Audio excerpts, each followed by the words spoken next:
সকালের নাস্তাটা যদি 5 মিনিটে তৈরি করতে চান তাহলে আজকের রেসিপি আপনার জন্য। খুব ইজিভাবে বানিয়ে নেওয়া যাবে, সেই সাথে খেতে হবে হেলদি আর টেস্টি। উপকরণগুলো আমাদের বাসায় সব সময় থাকে। চলুন তাহলে আজকের এই নাস্তাটি বানিয়ে নিই। 1 কাপ নিয়ে নিচ্ছি আগে থেকে জাল করা লিকুইড মিল্ক, একটা বাটিতে নিয়ে নিলাম। আর 1 কাপ নিয়ে নিচ্ছি আটা, চাইলে এখানে আটার পরিবর্তে ময়দাটাও নিতে পারবেন। একটা ডিম নিয়ে নিচ্ছি, পরিমাণ মতো লবণ দিয়ে দিচ্ছি।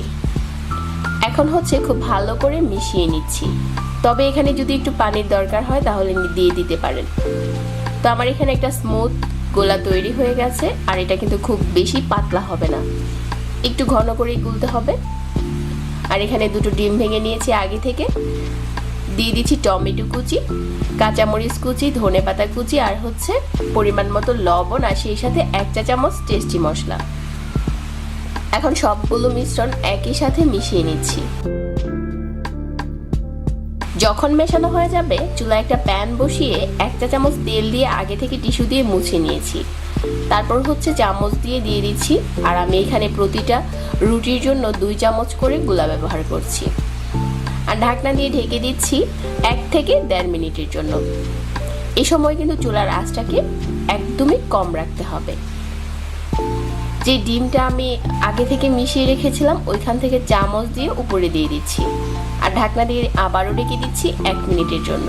এই সময় চুলার আঁচটাকে বাড়ানো যাবে না, অল্প আঁচে এই নাস্তাটা তৈরি করতে হবে। তো আমার এখানে চুলাটা কমিয়ে তারপর রুটিটা ভাজার জন্য কিন্তু নিচের সাইডটা এখনো কালার আসেনি। আমি আবারও উল্টে দিয়েছি, আর উপরে কিছুটা চিজ দিয়ে দিচ্ছি, আর সাইডে একটু তেল দিয়ে দিচ্ছি যাতে রুটির গায়ে খুব সুন্দর একটা কালার চলে আসে। আর কিছুক্ষণ ডেকে নিলেই দেখা যাবে যে চিজটা গলতে শুরু করেছে। আমাদের রুটির নিচের সাইডটাতেও খুব সুন্দর একটা কালার চলে এসেছে।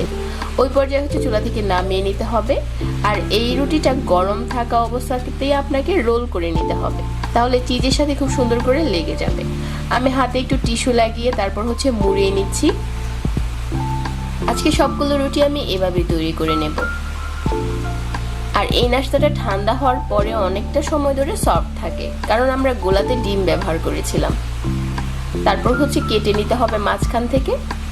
খুব ইজিভাবে এই নাস্তাটা তৈরি করা যায়, ছোট থেকে বড় সবার কাছেই খুব বেশি ভালো লাগবে, সেই সাথে অনেক হেলদিও বটে। আর এখানে যদি তেলটা কেউ ব্যবহার করতে না চান তাহলে ননস্টিকের প্যান নেবেন।